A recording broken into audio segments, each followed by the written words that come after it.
I put an orange between my legs and I held it there, and I had to walk down the street and hold it. And nobody knew that I had it there. Diana Ross, a name synonymous with timeless music and undeniable talent, has lived a life filled with remarkable highs and challenging lows. From her humble beginnings in Detroit to becoming a global superstar, Ross's journey is a tale of resilience, passion, and grace. But beyond the glitz and glamour, there's a deeper story of personal struggles, profound relationships, and the indomitable spirit of a woman who has faced life's trials head-on. Join us as we delve into the untold aspects of Diana Ross's life, revealing the truths we've long suspected. Early life and childhood. Born on March 26, 1944, in Detroit, Michigan, Diana Ross was the second of 6 children to Ernestine and Fred Ross, Sr. Raised as a Baptist, Ross's early years were marked by her family's move to the north end of Detroit, where they lived near Smokey Robinson. When her mother contracted tuberculosis, Diana and her siblings temporarily relocated to Alabama to live with their grandparents. They returned to Detroit once their mother recovered. In 1958, her family moved to the Brewster Douglass housing projects. Diana attended Cass Technical High School, studying fashion design and participating in modeling, cosmetology, and extracurricular activities. She worked as a busgirl and provided hairdressing services for additional income, graduating in January 1962. Diana Ross's early career. Diana Ross started her musical journey in school by forming a girl group inspired by a local male ensemble. In 1959, she and neighborhood friends created the pop soul group The Primettes, later known as The Supremes. Ross's career took off when The Supremes secured a recording contract with Motown, thanks to Smokey Robinson's help. Initially, Berry Gordy turned them down due to their young age, but signed them in 1961 after they persisted and changed their name to The Supremes. Despite early struggles, The Supremes found success in 1964 with Holland Dozier Holland's Where Did Our Love Go? Between 1964 and 1965, they achieved 5 consecutive #1 hits, including Baby Love and Stop, in the Name of Love. In 1967, the group was renamed Diana Ross and the Supremes, paving the way for Ross's solo career, which she began in 1970. Over the past 5 decades, Ross has sold over 100 million records, released 57 albums, and earned numerous #1 hits and awards. Before we continue, if you're enjoying the video, don't forget to subscribe to Golden Throwback for more content like this. Now, let's get back to it. Diana Ross's solo career. Diana Ross began her solo career in 1970, releasing 25 studio albums and numerous singles, selling over 100 million records globally. Her debut solo album featured the hit Ain't No Mountain High Enough. In 1972, she starred in the biographical film Lady Sings the Blues about Billie Holiday, earning a Golden Globe Award. In 1975, she played Dorothy in the Broadway production The Wiz. Ross's 1988 album Diana included the chart-topping single Upside Down and became her most successful solo album. That same year, she signed a $20 million contract with RCA, the largest for a single artist at the time, producing several gold-certified albums. She performed at the Super Bowl in 1996, presented at the MTV Video Music Awards in 1999, and attempted a Supremes reunion tour in 2000, which was canceled due to poor sales. Ross sang for the Queen of England and received 2 stars on the Hollywood Walk of Fame. The Kennedy Center honored her in 2007 for her cultural impact. In 2016, Ross received the Presidential Medal of Freedom.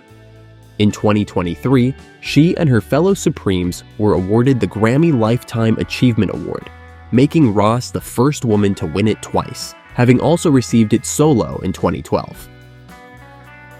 Relationships and love life. Diana Ross's romantic life is as notable as her career, marked by relationships with many prominent men. Her relationship with Motown founder Berry Gordy began in the 1960s, leading to the birth of their daughter in 1971. Despite their romance ending, their professional collaboration continued.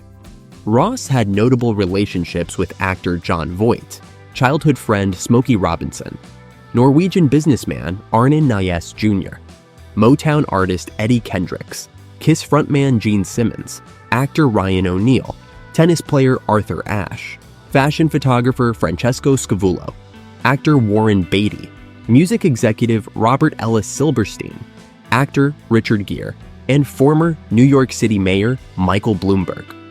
She shared a close friendship with Michael Jackson, who reportedly was in love with her. Diana Ross's toxic friendship with Cher. Diana Ross and Cher, both legendary singers who rose to fame in the 1960s, shared a notable friendship. In 1975, they co-presented at the first Rock Music Awards. However, their bond was tested in the 1970s when both were romantically involved with Gene Simmons. As a result, Ross and Cher's friendship deteriorated, highlighting the complexities of their personal and professional lives. Diana Ross mourns the love of her life. After her relationship with Gene Simmons, Diana Ross married Norwegian businessman Arne Næss Jr. in 1985. In a 2011 interview with Oprah Winfrey, Ross referred to Arne as the love of her life. Their marriage lasted 13 years before they divorced in 2000. Tragically, Arne died in a mountain climbing accident in South Africa on January 13, 2004, at the age of 66. Despite their divorce, Ross was deeply affected by his death and attended his funeral in Oslo, Norway. Her life as a mother. Diana Ross was 2 months pregnant with Berry Gordy's child when she married music executive Robert Ellis Silberstein in January 1971. Their daughter, Rhonda Suzanne Silberstein, was born in August, and Robert raised her as his own. They had 2 more daughters, Tracy Ellis Ross, born in 1972, and Chudney Lane Silberstein, born in 1975. In 1986, Diana married Arne Næss Jr., becoming a stepmother to his older children. Together, they had 2 sons, Ross Arne in 1987 and Evan Olav in 1988. After Arne's death, Ross admitted to feeling lonely as a single mother, bearing all responsibilities herself. She developed a complicated relationship with solitude and felt guilty about her extensive traveling, which kept her away from her children. Losing family members. Despite her success, Diana Ross's memoir, Secrets of a Sparrow, reveals profound personal hardships. Her mother's passing, 2 years after a cancer diagnosis, was a swift and traumatic experience for Ross, who struggled to balance her career and family during this time. Ross also endured the tragic loss of her brother Arthur, known as T-Boy, who was found dead with his wife in their Detroit home in 1996. Struggle with addiction. Though Diana Ross had a stellar career, her personal life was marked by struggles with addiction. In 2002, she checked into an alcohol rehabilitation center to address personal issues. Concerns arose from her children as they noticed her constant wine consumption and dependency on pain pills initially prescribed for an old injury. This led to depression and a reliance on substances, resulting in severe mood swings.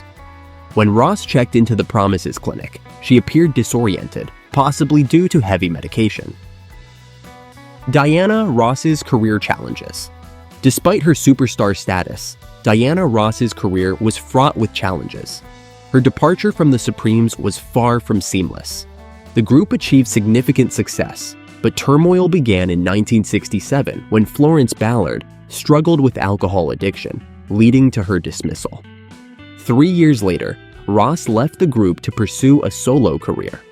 Mary Wilson revealed that the group's dynamics changed drastically after Ballard's departure, noting Ross's intensely competitive nature. Ross described the immense pressure of her career, grueling schedules, lack of sleep, constant travel, and relentless performances. Diana Ross remains grateful. On March 28, 2024, Diana Ross celebrated her 80th birthday with a joyful party surrounded by family and friends. She expressed deep gratitude for the occasion and released her album Thankful, emphasizing the importance of maintaining a positive mindset and practicing gratitude. In her memoir, Ross reflected on her gratitude during the peak of the Supremes' fame. Despite her challenges, she has been a dedicated mother and a memorable figure in music history.